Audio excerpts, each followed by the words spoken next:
Hey, I'm Nate Keating. I'm on the board of directors for Body and Soul, and I'm also a cinematographer. We know a lot of you have had questions about how to get the best production value out of your Facebook Live and Instagram Live classes that you're holding. So wanted to give you some quick tips, just 5 quick tips on how to do exactly that. With each tip, I'm gonna give you the ideal scenario, and then I'm gonna give you a backup plan if you can't accomplish that ideal scenario. So let's jump in.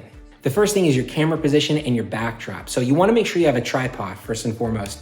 You can pick up a tripod for pretty cheap on Amazon. I have a link to all this stuff in the description so you can check that out. But also make sure that you pick up one of these heads. If you're shooting with an iPhone or some other phone, you wanna pick up one of these heads that makes it really easy to do exactly that. And then you also wanna make sure you have a nice backdrop. Speaking of which, hold on one second. There we go. I should have tidied up before I started.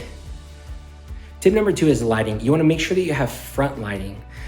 You can use either a beauty ring, which is actually what I'm using right now, just a ring of light, or you can use one of these LED lights or a softbox, something like that to give you light from the front. The worst thing you could have is no light from the front, but harsh light coming down, because that's gonna give you really harsh shadows on your face and is gonna just make it look kind of bad. So if you have lighting from the front, even if you have some other lamp or something else you can pull from the front, make sure you're being lit from the front and not only from the top.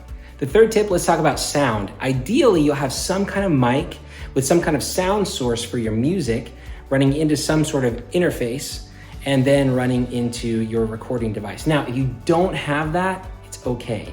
I know that most of you probably don't have that equipment. So what you can do is simply have a secondary sound source close enough to your video where they can hear a good balance between your music and you talking. And when you talk, make sure that you project what you're saying. So I'm shooting this right now. I'm not even using a microphone, just shooting it right directly to my iPhone, and the sound is pretty good.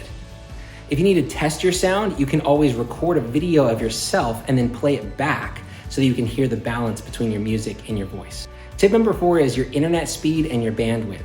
So one thing you can do to make sure that you're getting the most available is to disconnect or turn off other devices in your house that might be using it. A lot of computers, phones, iPads, things like that, tablets, even if you're not actively using them, they can be running background tasks that consume bandwidth and can clog up your space. So turn those off or disconnect them so you can make sure that your device has the strongest connection possible. Sometimes your cell data can actually be faster than your internet provider if it's being slow. So the way you can test this is to go to Google and just enter speed test from the device that you're going to use. Run a speed test with your internet on, your Wi-Fi on, and run a speed test with it turned off and see which one's faster. And then that'll give you a good idea as to which one you might want to use. If you have an iPhone, you can also go into your settings and you can turn on cellular assist, which will use a combination of your Wi-Fi and cell data if your Wi-Fi is not strong enough to produce the signal that you need. Tip number 5, let people know when you're going live. Let them know, hey, I'm going live Friday at 5 o'clock, and make sure to follow through with that. Now, give people maybe a minute or 2 to get online and get connected and all that, but make sure that you stick to it. So you don't wanna start too early, you don't wanna start too late, because you wanna make sure that you give people enough time to get on and get settled, but at the same time that you're not either jumping the gun or that you're not kind of lagging behind and people just think they can get on whenever they want. Tip number 6, here's a bonus tip for you. Have fun with it and just connect with people. This is a ministry and it's an opportunity for you to connect with people in a way that they need right now, especially since many people are feeling disconnected with each other. So this is an opportunity for you to reach into their lives, to meet them where they're at, and to minister to them. So have fun with it.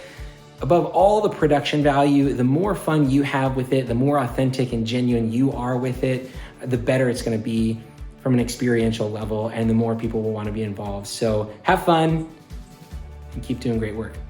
See you later.